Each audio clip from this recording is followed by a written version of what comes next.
every one of us fall into a season when we feel like we have to play catch up.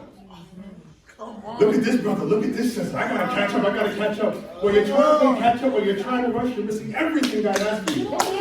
Everything. Every walk is individual. You don't gotta rush it. God is not telling you to run, He's telling you to follow.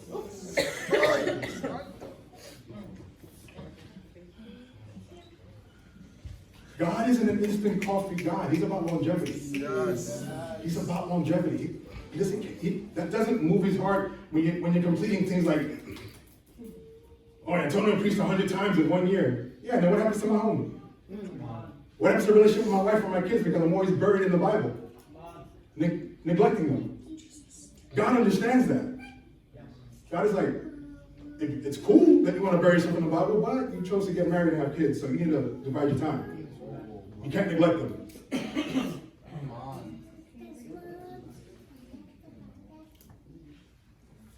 why God says, just wait. Just wait. Proverbs 3, 5, and 6 says, trust in the Lord with all your heart and lean not on your own understanding. In all your ways acknowledge Him, and He shall direct your paths. Trusting God is the foundation of our faith. Faith in the Word of God is His will over our lives. Trusting Him without withholding is both the center and boundary of all wisdom, because God is the beginning and the end of all knowledge. It is marrow to the bones, honey to the taste, a wellspring of light, life, love, and hope. Having faith in Him is the fountainhead of all that is good, and it pleases God. For without faith, it is impossible to please Him. Without faith, it is impossible to please Him. If you are incapable of waiting, you do not have faith.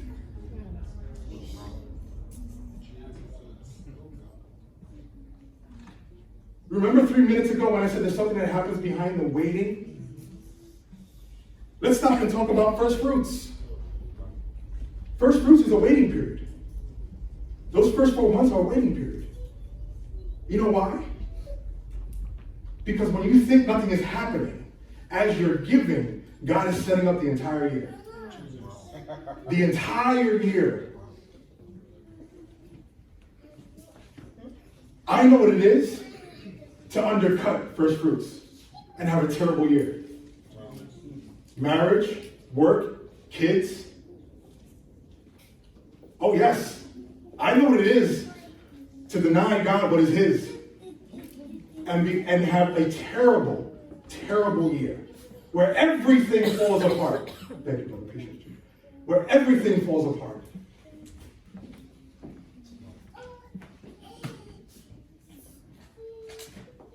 God and I have that relationship when it comes to finance. It's very weird. Because when I honor who I vow to honor, nothing touches me. Nothing. I made a promise a long time ago during the founding of By His Grace to always take care of that man. Always. Like a father, take care of him. If he needs something, anything like that, just take care of him. So now, in these later years, I find myself like Abraham before God. Except I'm not battling with Him about if there are 10 who are saved or 5 who are saved. I was like, God, if I keep this one promise, will you keep me? And God is like, yeah. Because that's the covenant I made with Him. It does not mean I neglect my spiritual life as far as my reading and my praying and the gathering of my wife and my kids. But God said, you made that promise to me. So if you keep it, nothing will touch it. So in that giving, that's the waiting season for me. In all that giving. Because nothing's coming in. It's just giving and giving and giving. And once it's done and the covering is complete, the rest of the year is just set up. And God says, see, all you have to do is wait. Waiting isn't always about pausing. It's about being obedient until He does something. That's what it's about. In that giving, I've had dreams that have given me ideas for work that were implemented and gave me bonuses and made me successful. I know what it is to not give, and next day, I can't think of anything. And I know what it is to give, and I can't stop producing ideas. All about the waiting period. What are we going to do in the waiting period? Trusting the Lord with all of our heart is not only good, but it benefits us. It removes the elements of fear and doubt. It keeps us strong during life storms, during life stresses, and it replaces self-confidence with a trusting God confidence. Trusting in God with all of our heart means to put aside my own desires and dreams in order to be fully available for His will. Yes. To be available for His will.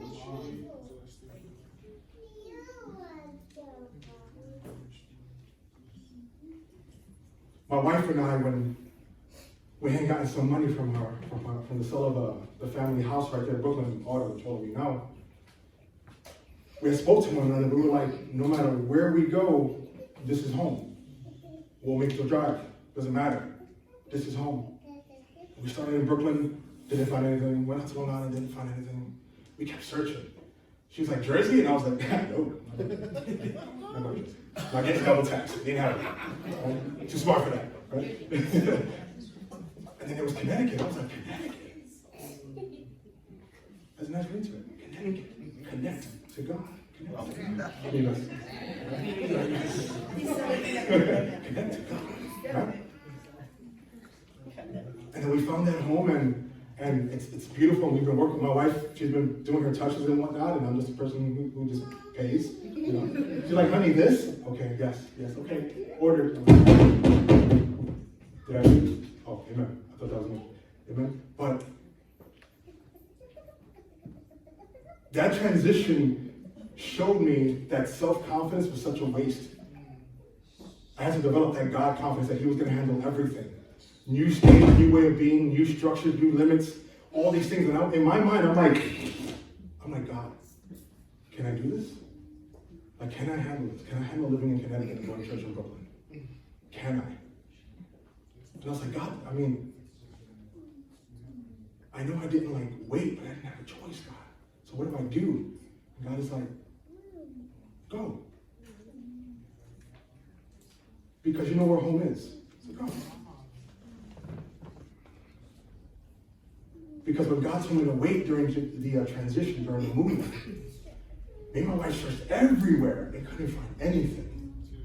And I was just like, oh, crap. Like, what's going to happen? This was during a season where the house was sold. We had to leave. There was no choice. We had to go. Like, they were knocking, like, you got to get out. And God found the perfect spot. He fulfilled the desires of our hearts. The thing I had prayed for like almost a decade was peace. I just want peace. That's all I want, and I'm so grateful to God for that. But that wouldn't have happened if we didn't wait. And all the frustration, everything that came to my mind, when it was the family or something like that, whatever the case may be, where my wife was feeling like all this pressure, or I was feeling this pressure, and whatever the case may be, we waited. We stood in some crazy, high-pressure, dire situations, but we waited it out. And in the very end, the fruit was born. This specifically took years, but it happened because we waited. And the beauty about this is like, you may think, well, dang, Antonio, you were in the basement for 8 years, you were there for like another 4 years, that's a long time. But the beauty is that when God fulfills something, the years don't matter. They don't matter. Because once it happens, it surpasses anybody who's your age. I'm 37 years old with a house that I own. And an awesome job that He's blessed me with. A great wife, awesome kids, a beautiful church filled with brothers and sisters that I love. I'm 37. There are people who are 70 and miserable. And I'm 37. Come on. And that's what God always reminds me of. No matter how long it took, when it happens, you take a step back and you go, oh, wow. You go, oh, wow.